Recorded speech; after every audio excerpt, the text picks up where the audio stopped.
A highly decomposed corpse was found hidden within a mannequin prop. This horrifying discovery was made inside a haunted house escape room. As the game ended and staff were preparing to close for the day, the mannequin was accidentally knocked over. A foul stench immediately filled the air. The rotting odor came from within the prop itself. Upon seeing the terrifyingly realistic human hand emerging from it, everyone fled the scene in panic. Investigators soon arrived to examine the site. On the floor, they found traces of a blue metallic powder. Due to the heavy daily foot traffic in the haunted house, no other significant clues could be recovered. The mannequin was transported to the forensic lab, where initial analysis revealed that the victim was a 6-foot-tall middle-aged man who had been dead for about 5 months. In the sealed environment, the body's organs, muscles, and skin had broken down and turned into adipocere, also known as corpse wax. Upon disassembling the prop, investigators discovered that the mannequin's outer shell had been coated with over 50 layers of dried paint. A fatal blunt force trauma was found on the victim's head. The forensic team separated and cataloged the remains, and the next step was to identify the victim. Using a mold of the mannequin's head, the forensic artist skillfully reconstructed the victim's face.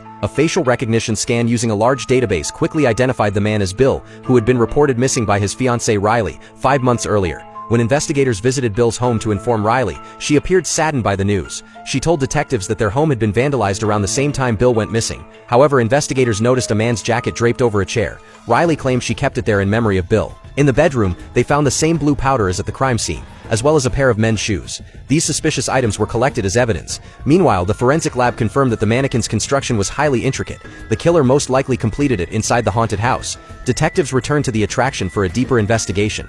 Ironically, business had been booming ever since news of the murder broke. This time, the detectives inspected the employee-only areas. Staff modelers admitted that the locks in the workshop were broken, meaning anyone could enter. One investigator noticed paint splatters on the floor that led to a small room. Inside, they found a human-shaped paint outline, suggesting the killer had painted the victim's body right there. Luminol tests revealed heavy traces of blood. The room was the crime scene. A thorough search uncovered a blood-stained weapon hidden beneath a cutting machine's guard. It matched the wound on Bill's skull. Fluorescent fingerprinting later led to the recovery of the killer's fingerprints. They matched a model maker named John. While the evidence was mounting, it still wasn't conclusive. The men's shoes found at Riley's home did not match Bill's size. Lab tests were run on the shoes and clothing from the scene, and the results were shocking. The items belonged to John. He was arrested, and detectives used the classic 3 elements of crime: motive, means, and opportunity to reconstruct the incident. It turned out Bill had discovered Riley was cheating. Enraged, he trashed the furniture in their new home. Still furious, he went to the haunted house to confront her lover, John. During the altercation, John accidentally killed Bill. In a panic, not wanting to go to prison, he used his skills as a model maker to turn Bill's body into a mannequin and placed it in a corner of the haunted house. Confronted with irrefutable logic and overwhelming evidence, John confessed and was arrested. Riley, for covering up the crime, was also taken into custody.